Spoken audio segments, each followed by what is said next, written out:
A contramano. Nos vamos a dar un gusto, hacía rato que no hablábamos con él, estamos en contacto con Eduardo Wolowelsky, biólogo y autor, reciente autor de un libro que se llama Obediencia Imposible, que trata, él nos dirá en detalle, sobre todas las cosas o muchas de las cosas que han sucedido en estos tiempos de pandemia. Él nos dará mucha precisión como siempre. ¿Cómo te va, Eduardo? Simón te saluda. Bien, bien. Contanos, ¿de qué trata el libro que te editaron? El libro, yo diría, empieza a surgir en mayo del año pasado, ¿no? 2020, cuando yo publiqué un artículo en Infobae, y después hubo una entrevista también en Infobae, donde yo hacía una crítica a cómo se estaba manejando todo el problema del COVID-19, que para mí tenía un sesgo malvinense. Si ustedes recuerdan, nosotros al principio aparecía la idea de yo diría, lo enunció Ginés González, ¿sí? Diciendo, a nosotros no nos va a pasar lo que les pasó a otros países. Ese argumento grandilocuente, que yo lo resumí diciendo, ya nos va a llegar el 14 de junio de 1982, ¿no? Como diciendo, yo decía, nos vamos a enterar de que esto no es así, estamos posponiendo las cosas, solamente elaborando una ilusión de que algo no va a ocurrir, ¿sí? Y cuando vaya a ocurrir, nos vamos a quedar sin posibilidad de respuesta. Te hago una aclaración para aquella persona que no maneje el evento Malvinas, no lo haya leído o no lo haya vivido. Hubo un manejo de información muy turbio, se suponía que estábamos ganando y de pronto la cruda realidad sobre el final se nos precipitó sobre las cabezas. Quizás hagas referencia a eso. Bueno, continúe, querido amigo. Bueno, entonces, de alguna manera, para mí la respuesta no era buena, así que bueno, fue una crítica muy severa a eso, una crítica a la simplificación de imaginar que solo está el COVID-19. Yo en el libro puse una frase que es, simplifica y reinarás, ¿no? Como diciendo, bueno, ¿se acuerdan esos planteos? ¿La economía o la vida? Bueno, mal planteo. ¿No? Pésimos planteos. Muy mal planteo. Como si no dependiéramos de la comida para vivir, claro, y que la comida no se vendiera, ¿no? No solo eso, sino que la economía, o sea, el trabajo es tu lugar social, tu proyecto, es muchas cosas. Entonces dije, tengamos cuidado porque la economía no solo es el teatro de la vida, es la obra misma, es el teatro y la obra, ¿sí? Entonces es una falsa disyuntiva, es decir, la economía la o la vida. Sí. El mismo tema con trabajos esenciales o no esenciales. Los trabajos no esenciales serán no esenciales de ahora en más, ¿sí? Con lo cual, la gran mayoría de la gente ha pasado a vivir una situación de prescindibilidad de lo que hace. Y además hay una confusión. Y yo, de hecho, cuento una historia de un viaje, del viaje de Shackleton, donde el barco queda atrapado en la Antártida, están un año, parte viviendo en el barco, después en una banquisa de hielo, y cuando tienen que emprender la salida de la banquisa, porque ya migró al norte y se está derritiendo, etcétera, tienen que arrastrar 3 botes, no tienen más nada, estamos hablando de 30 grados bajo cero. Y aparte hace muchos años. Sí, estamos hablando de 1915. Fue el que puso el aviso, perdón, y ahora continúa, el que puso el aviso llamando a gente y les prometía muy pocas posibilidades de sobrevivir. Exacto. Si sobreviven hay gloria, pero hay que sobrevivir. Pero el dato interesante es que él dice, podríamos llevar muy poco peso, pero decide llevar como elementos fundamentales fotografías y el banjo. Sin los recuerdos personales y sin música, no vamos a sobrevivir. Entonces, es una interesante crítica a qué es lo que yo llamo esencial y no esencial, ¿no? Vuelvo a insistir, esto no significa que no había que tomar ninguna medida, pero las medidas probablemente no eran tan totalizadoras como se imaginó, y de hecho esas medidas totalizadoras salieron mal, ¿no? Muy mal. Muy mal, y con el tiempo nos enteraremos de daños y muertos que hoy no aparecen de ninguna forma. Yo, de hecho, piensen lo siguiente. Piensen un chico que entró a primer grado, un chico de 6 años. El año pasado no hizo nada. Este año está cursando los tumbos, digamos, ¿no? Mal y pronto. Es un chico que ya está en segundo grado. Es muy severo la decisión de haber clausurado el año pasado la escuela. Y yo soy docente de escuela. Y aclaro, eso que llaman clase virtual es falso. No existe la clase virtual. Ese contacto virtual tenía sentido como vínculo si se retomaba. Ahora, imaginar que todo cierra en un acto virtual es falso. Entonces, el libro se llama Obediencia Imposible porque se exigió una obediencia a algo que no se puede obedecer. Está más allá de la condición humana. Fíjense que el decreto hablaba de aislamiento social. Uno de los peores castigos a los que se podía someter a una persona, el aislamiento social. Hasta el punto el aislamiento social no es posible que tomemos la novela por excelencia del aislamiento social, que es Robinson Crusoe, ¿no? De Daniel Defoe, siglo XVII. Y voy a decir por qué nombro a Daniel Defoe. Siglo XVII, aparece viernes. Si no hay, y en algún momento regresa, porque si no, no hay vida que contar. Si estoy totalmente solo, no hay vida que contar. Nombro a Daniel Defoe porque Daniel Defoe escribió Diario del año de la peste, cuando llegó la peste bubónica a Londres, y él cuenta algo interesante ahí. Él decide quedarse en Londres, a pesar de la peste. Dice, porque hay mucha gente que depende de mí para vivir, porque tenía empleados, y no voy a abandonar mis negocios. Y quiero aclarar que la peste, como decía Shakespeare, es una guadaña. O sea, el índice de mortalidad era altísimo y no había mucho para hacer. ¿Sí? Y así todo, altísimo de verdad. Daniel Defoe se queda.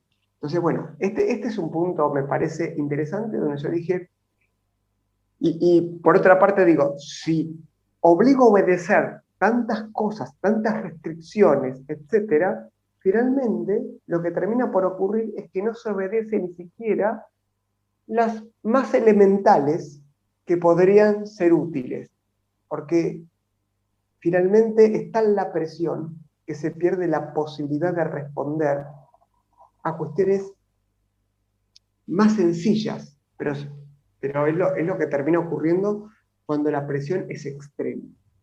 Si ustedes, esto está unido al discurso. El discurso fue: yo soy el santo que salva vidas. Este fue el discurso. ¿Sí? Absolutamente. Alberto, bueno, el presidente, cuando una periodista le preguntó por los casos de depresión que podían venir acarreados por el confinamiento rígido, él, no sé si recordás, que dijo, pero ¿cómo? ¿Es angustiante salvarse? O sea, olvídate, la simplificación fue total. Hay una visión tanto zoológica de la vida humana, ¿no? Pero, porque además está el tema de que la angustia, bueno, si uno le pone voluntad, se supera. ¿No? Es no entender la condición humana. Me parece interesante. Y con Pedro Can pasó algo interesante. Fíjense que hubo discursos muy graves. Dice, en un momento Pedro Can lo dice Alberto Fernández, dice, el virus acecha en el cuerpo del otro. Es grave enunciar esto. O sea, el otro pasa a ser el enemigo que me va a producir la muerte. Por otra parte, Pedro Can en un momento dice, nosotros no somos pro-cuarentena. El infectólogo decís vos, ¿no? Sí. No somos pro-cuarentena, somos anti-muerte. Yo digo, bueno, pero hay un problema. El médico anti-muerte por excelencia de Occidente es el doctor Frankenstein, que efectivamente hace algo por el bien. Quiere resolver el tema de la muerte. Cuando todo sale mal, lo mantiene en secreto. Entonces, la soberbia de pensar que uno puede ser antimuerte implica la producción de daños simplemente porque uno no está dispuesto a asumir ninguna crítica, ni a escuchar la crítica de otro. Este me parece que fue el punto que estuvo marcando todo el tiempo en la Argentina, y es un dato interesante que hoy los infectólogos que estaban a diario en la televisión, hoy no sé, tenemos que mandarles alguna señal de humo para que aparezcan, ¿no? Y aparte vos viste que en los medios hay una cantidad de profesionales igual de eficientes y de trayectoria comprobable como aquellos que estuvieron hablando que no tuvieron acceso de ningún tipo, porque decían algo completamente diferente. Es decir, Bueno, este es el punto interesante. La verdad que esto internacionalmente funciona así. Yo podría decir lo siguiente. Eh, Vieron que en un momento se dijo el virus podía tener un origen de laboratorio, ¿no? Entonces surgió la idea de que era una teoría conspiracionista. Tenía toda la perspectiva de la teoría conspiracionista. De hecho, las grandes tecnológicas censuraban las críticas a las políticas de COVID y de confinamiento y estás hablando censuraban, con alguien censurado también. bueno, Olvídate. Hemos sido levantados en muchos bueno, materiales y ¿cuál, por cuál es ningún el tema motivo puntual. claro, ¿cuál es el tema problemático de esto? Hoy, al día de hoy, estamos más cerca del origen del laboratorio que del origen natural. No quiere decir que eso se haya demostrado, pero la teoría del origen natural del virus no tiene ningún tipo de apoyatura empírica.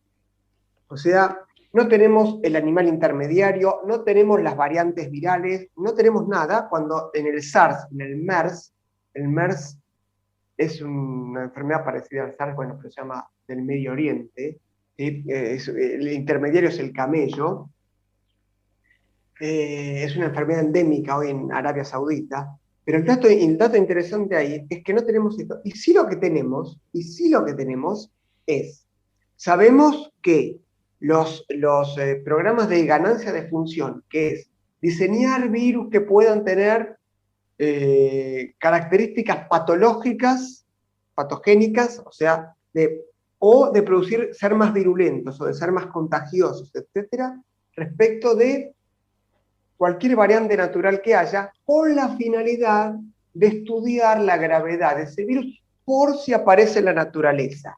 Un virus así podría salir de un laboratorio por accidente, por ejemplo, que es una de las hipótesis plausibles sobre el origen del virus SARS-CoV-2. ¿Sí? Ahora, ¿quién financiaba esto? Los institutos de salud de los Estados Unidos, más particularmente el Instituto de Alergia e Enfermedades Infectocontagiosas, cuyo director es Fauci, el, el epidemiólogo asesor de la Casa Blanca, etcétera, etcétera. Solamente que Fauci de esto no habló, no dijo nada a lo largo de un año y medio. Ahora está hablando porque está siendo de alguna manera juzgado públicamente por este silencio. ¿Cómo se defiende? Con una trampa diciendo, me atacan a mí, atacan a la ciencia. Es falso, ¿sí? Es falso. Estamos llenos de postulados seductores, pero falsos y riesgosos. Ahora, Facebook acaba de levantar, por ejemplo, la censura a la idea de que el virus se originó en el laboratorio. Pero nos perdimos todo el debate necesario que debimos tener antes.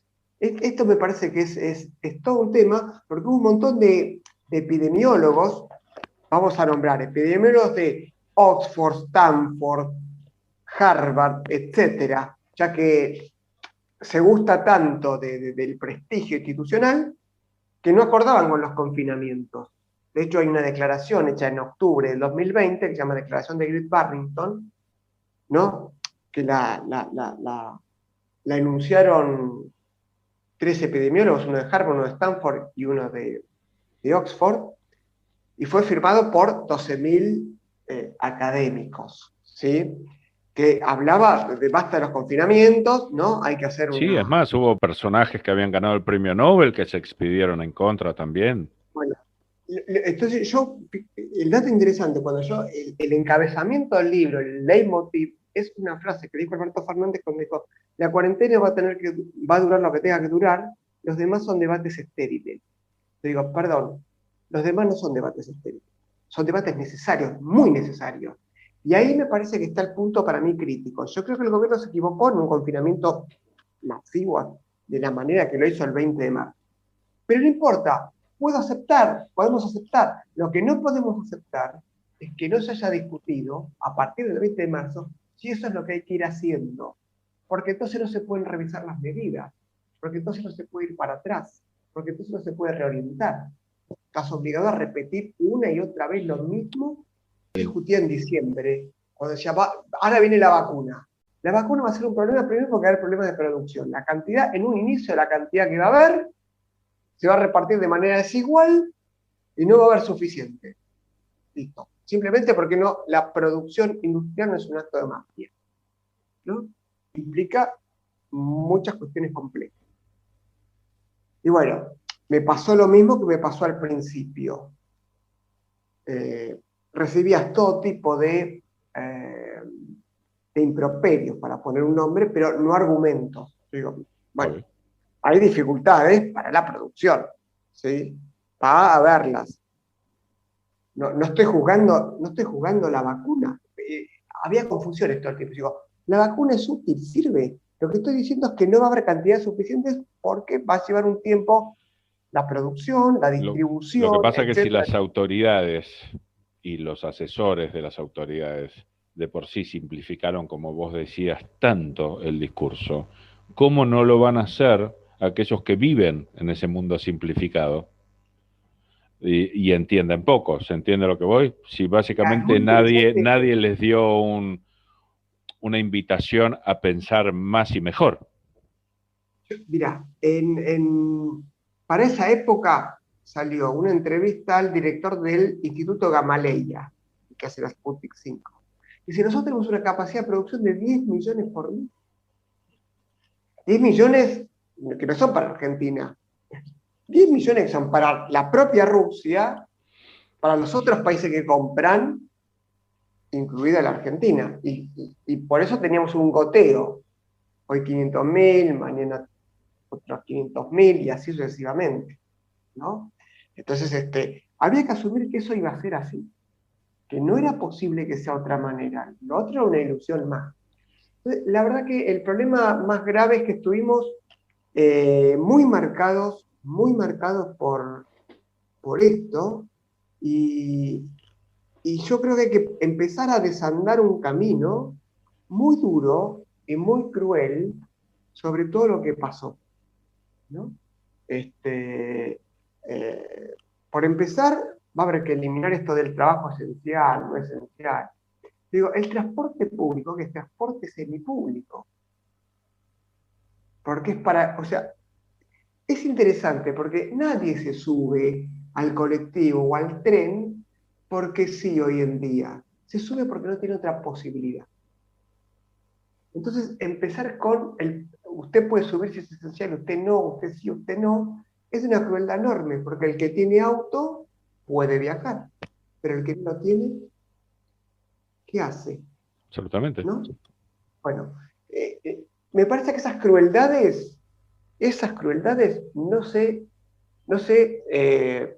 pusieron en la palestra, es decir, momento. Entonces, yo dije, hay que terminar con este discurso del transporte público. La gente no está viajando cuando puede no viajar. Y cuando tiene que viajar, tiene que viajar. Y no todos tienen dinero para un taxi, un alquiler de un auto o tener auto. Claro, es un nivel de crueldad enorme, enorme. Entonces no podemos ver eso como salvación o como una buena medida. Es una mala medida.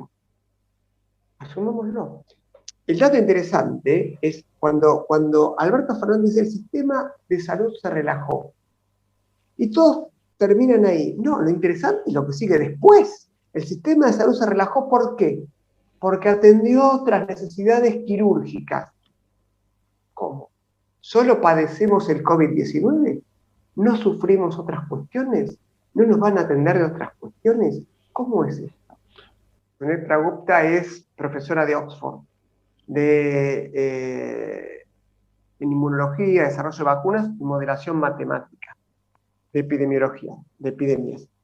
Y ella tiene una página donde ha recogido data de todo el mundo sobre los diversos problemas cardíacos, de sueño, suicidio, adicción. Nosotros tenemos una sobremortalidad por sobredosis en el 2020 en Estados Unidos, 70.000 personas. Una locura. No es un dato menor. No, no. Entonces, realmente yo vuelvo a insistir. Acá no se trata, para mí fue patética, si no quiere, la discusión con Suecia. Realmente tuvo ribetes grotescos. Cuando el presidente de la Nación dijo, no, si yo hiciese lo que hace Suecia, y yo quiero aclarar un punto. De hecho, a mí me preguntaron un momento que él dijo, si hoy hiciese lo que hace Suecia, tendría 10.000 muertos ahora. Y justo a mí me estaban haciendo un reportaje en ese momento y yo dije, no va a tener 10.000 muertos, va a tener más de 40.000. ¿Mi dato cuál era? Si la gripe había matado en el 2019 a 32.000 personas, acá vas a tener eso o más. Y no vas a tener menos. Hagas lo que hagas. ¿Sí? Porque la verdad que la fantasía de imaginar que yo puedo controlar, así, o anular, o eliminar una enfermedad de contagio aéreo como el COVID-19 es una fantasía infantil. Pero esa es la fantasía con la que estuvieron manejando todo el tiempo. Y supuestamente si vos te contagiabas de la enfermedad es porque algo no habías hecho. O sea, no te habías cuidado, habías salido a la calle, saliste a buscar el virus, como se dijo muchas veces. Me parece que las buenas medidas, reducir los niveles de aglomeración, tomar, uno podría haber dicho, el esquema bimodal que tenés hoy en la escuela secundaria en la ciudad de Buenos Aires lo podrías haber tenido el año pasado. ¿Sí? Reducís la cantidad de chicos que hay en un momento en la escuela, pero no anulás las clases, ¿no? Entonces, había muchas formas, y en esto el gobierno de la ciudad, más allá de, uno lo tiene que estar aclarando porque parece que uno tiene filiación política, ¿no? No, la verdad que en esto tiene razón, el nivel de contagio en la escuela es bajísimo. Bueno, sí, ahora tiene razón, habría que contarle a su otro yo que cerró las escuelas el año pasado. Igualmente, vos ya sabés, ya me conocés, comulgo con tu propia libertad de opinión. Por eso aclaro de la afiliación, porque el año pasado yo hice un comentario. ¿Se acuerdan que en un momento el gobierno de la Ciudad de Buenos Aires, Rodríguez Larreta, puso que para los mayores de 70 años, una ordenanza, tenían que pedir permiso para salir de su casa? Que fue declarada inconstitucional por la justicia porteña. Claro, que yo agarré y dije, bueno, esto es una competencia, a ver quién es el mayor salvador de vidas con Alberto Fernández. Están compitiendo, yo lo dije muy clarito, ¿no? O sea, lo que pasa es que yo traté, en el libro de hecho, traté de no analizar ni provincia de Buenos Aires, ni ciudad de Buenos Aires, etcétera. Me basé en la política que emanaba desde el gobierno nacional. Porque si no, uno tiene que empezar a discutir lugar por lugar, ¿no? Sí. Me parece que no tenía mucho sentido, sino lo tomé como el gobierno nacional en algún lugar mostraba el punto de anclaje, ¿no? Y de ahí partí.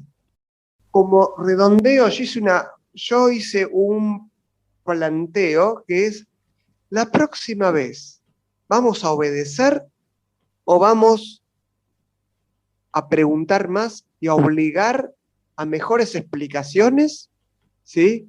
Y a más consenso, o sea, a una discusión más grande, en vez de estar emitiendo decretos que paradójicamente muchos sectores llamados de izquierda en el mundo aceptaron confinamientos realmente crueles que iban contra derechos y la condición humana más elemental, y efectivamente no ayudaron a que podamos enfrentar esto de la mejor manera posible.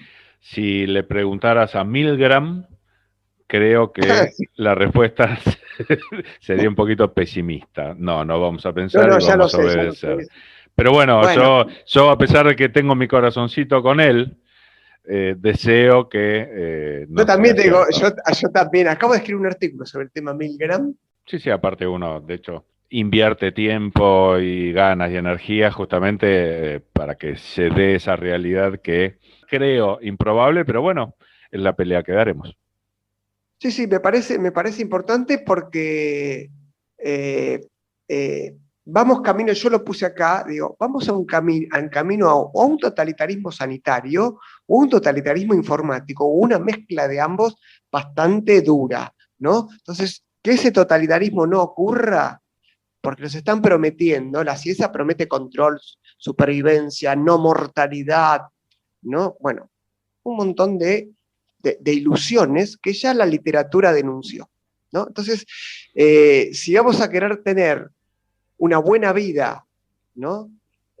Vamos a tener que renunciar a algunas ilusiones, porque no dejan de ser ilusiones, que cierta visión tecnocrática y cientificista nos está proponiendo, y que acá se notó. Lo que hay que entender es que, por ejemplo, la ciencia no es un mundo monolítico. En temas como la epidemiología hay montones de discusiones, montones de controversias, que acá trataron de anularse. No, habría que haber mostrado las controversias.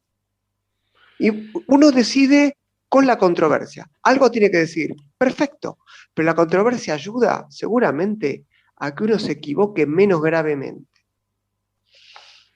Es así, querido Eduardo. Bueno, te agradecemos un montón que hayas charlado con nosotros. Celebramos haber vuelto a tener estos momentos como para escucharte. Siempre es interesante y tendremos muchos otros en el futuro.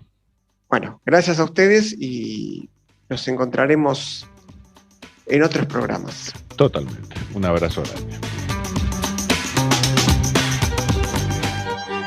Si no pensás, alguien lo va a hacer por vos. A contramano. Información y reflexión. ¡Espectacular! Te cuento que cuando hablábamos de Milgram, es Stanley Milgram, que hizo una serie de experimentos de psicología social. Nosotros le invertimos un par de programas en los que demostró que los humanos solemos respetar y responder a la autoridad de manera acrítica, a veces sin siquiera quererlo. La sociedad tiene también un efecto de autoridad sobre muchos de nosotros, así que nada, se podría analizar lo que estamos viviendo en función de lo que Milgram analizó en su momento.